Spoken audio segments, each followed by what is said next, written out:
Yo, what's up boys, welcome back to another video. And in this video, I will tell you how you can place consistently and qualify for every tournament. If you're having trouble doing well in tournaments, well, this is the video just for you. I will cover things like how to understand the format so you know how to play, the best ways to practice, and how to not get W keyed mid-game. Because I know it is so annoying when someone just W keys you mid-game and wastes your mats and heals. So I will tell you how to avoid that. So make sure to stick around for the whole video to learn every single thing, and I guarantee you, you will do so good in the upcoming tournaments, such as the Cash Cups or the Dream Hack. Or of course, if you qualified for FNCS, well, it will help you with that as well.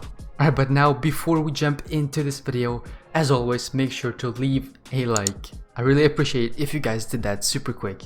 And then also, while you're down there, subscribe to the channel if you haven't already. But now, after you've done that, let's get into this video. So the first thing I will go over is the best way to practice for these tournaments.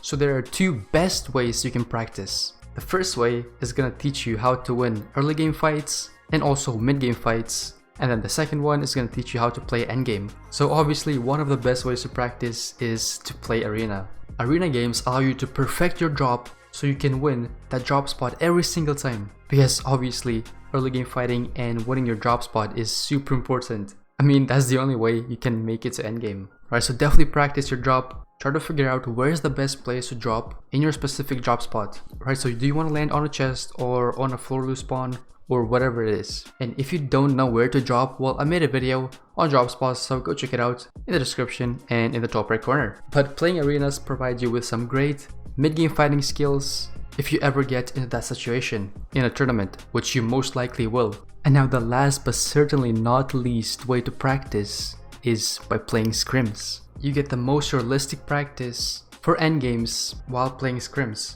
Now the only issue I have about scrims is that they have zone rules, so obviously that's not realistic at all. Right, you can't fight mid-game. So what I recommend doing is two things. One of them is playing realistically, right? So when you see a player, obviously don't shoot them because it's against the rules, but do build and try to avoid them. Or don't just like walk past him like he's your teammate or something. Like, that's just not realistic at all. Alright, so make sure to build and try to avoid every single player you see. And now the second way is playing ranked. Alright, so many discords like Mayhem Customs or East Opens host these ranked, or I guess ladder customs, which are pretty realistic to an actual tournament. So they have no zone rules, and from opens you can qualify to semis, and then from semis you can qualify to finals, and then like top 50 or whatever players get a rank, and you basically look cool. So people do try in those tournaments, and I definitely recommend playing those. Now before we jump into that crazy trick on how to never get into a mid-game fight, let's go over how to understand the format. Now a lot of people miss this step, but the reason you want to understand the format is to know whether or not go for placement or go for eliminations. Alright, so we're not going to spend much time on this, but let's go over this super quick. So for example, FNCS, right, the qualifiers, you can get up to 14 points from placement alone. Alright, so the main part of this is understanding what kind of tournament you're playing and what the prize pool is. Alright, so for example, the FNCS qualifier has $5 million prize pool. And now let's compare that to this Cash Cup, which has the exact same format, by the way, and we can see that the prize pool is much smaller. And if you played in both of these tournaments, you will know that the games are so much different. Or the FNCS were pretty stacked, and compared to the Cash Cups, they're not as stacked. And this is because the skill and the money in FNCS is much higher compared to the Platform Cash Cup. Okay, in this Cash Cup, you only have to have Contender League. And of course in FNCS, you have to have Champs. So you gotta understand that you're gonna go against much better players in FNCS. So therefore, playing for placement in FNCS is much safer, because most likely you're not gonna go against Booga or something like that. And one last thing to understand is the placement thresholds. Okay, so for example, with FNCS again, right, so you want to know at which threshold you'll get points. So let's say you're top 43 and you're getting pressured, you're low on HP, and you're thinking, should I go for a crazy play that is kind of risky but can win me this fight, or should I not? And then you remember that at top 40 you get a point. So you wait until you get that top 40 and then you go for that play. I hope that makes sense. Alright boys, and now let's get into the secret trick. Well, I guess it's not that secret, but it's kind of big brain. And that is how to never get caught in a mid-game fight. And this trick is rotating to the dead side of the zone. Now, if you don't know what dead side is, it's basically the area of the zone where the least amount of people are. And obviously, being in an area that is uncongested allows you to rotate freely. So you don't have to worry about wasting mats or people beaming you. You can like basically almost walk the whole entire time without building, and you will not run into any players. Alright, so in this clip I will show you how to get to the dead side of the map.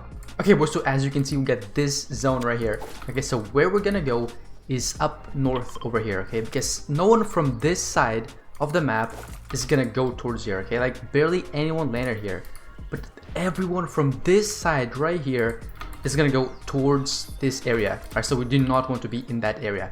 We want to be the opposite side. Alright, so this is where we're going, and there's gonna be like a very few amount of people, maybe like 1 or 2 people in this whole area. Okay boys, so this new zone appeared, and where you should go is where my marker is, like somewhere around this area seems very good. Because of course, same concept, right? People from all of these POIs will rotate in, and they're gonna be congested in like this side over here. So again, you want to be the opposite side, which is around this area. Okay boys, and now once you get into these zones, right, these much smaller zones, it doesn't really matter that much, but if you can still think about the dead side zone, it's gonna help you a lot for sure. You can even see the amount of people on that side, right? There's so many people. And if you look right here, look this side, there's like no one, bro. It's dead. That's why it's called dead side zone, right? So where I would go right here is probably around this mountain edge-ish. We'll have 2 markers, hello? Anyways, yeah, I'm gonna go somewhere around there. Wait, where's my marker, man? I'm gonna go somewhere around that area. And look, there's like barely anyone there. And if you look over here, like, oh my god, there's just so many people. Alright, so once again, thinking about that side zone of the map is super important to getting more placement points. Damn bro, I'm vibing in this boat. Let's go, it's a party. Okay, sorry about that. So let's give guys another example. So here we have another zone. And now I want you to take a second and think, where is the dead side of the zone? Alright, so after you thought about it, let's see if you're correct. And the dead side is up here. Now if you were correct, well, good job, but if you don't know why this is the dead side of the map, it's because there's no POIs up here to rotate from. Right, okay, there's this boat and maybe some buildings, but how many people drop here, right? Like maybe 1 or 2 people are left in this whole area. So every single person from the map, including me, is gonna rotate towards the center, or I guess towards this area right now. So the map is kind of big, it's kind of hard to tell, but basically every person from all of these POIs all around are gonna rotate into this area, and there's gonna be no one up here because there's no POIs to rotate from. Those guys are bots. Yeah, those guys do kill. Wait, let me click on this guy. Yeah, he's in the Taj, bro. He's in the Taj. I'm dead. God damn it. Alright boys, one more example, super quick. So we got this zone over here, which pulled bottom right. Alright, so you got 3 seconds to tell me, where is the dead side? 1, 2, 3, and you're wrong. I'm kidding, maybe you're not. Hopefully you're not. But the dead side is actually pretty big. It would be like around this whole area where my marker is. Alright, so it's a pretty big area for now, and we will see where the next zone pulls. Okay, so now the zone closed, and we can see that the dead side is basically the same. Okay, so it's this area over here, kind of to the bottom right, and the best positioning is probably like on this hill right here.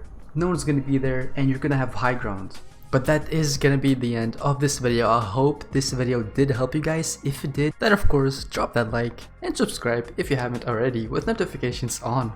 And also, if you're still here, well, follow my Twitter. It is gonna be down in the description. We're almost at 100 followers, so make sure to follow.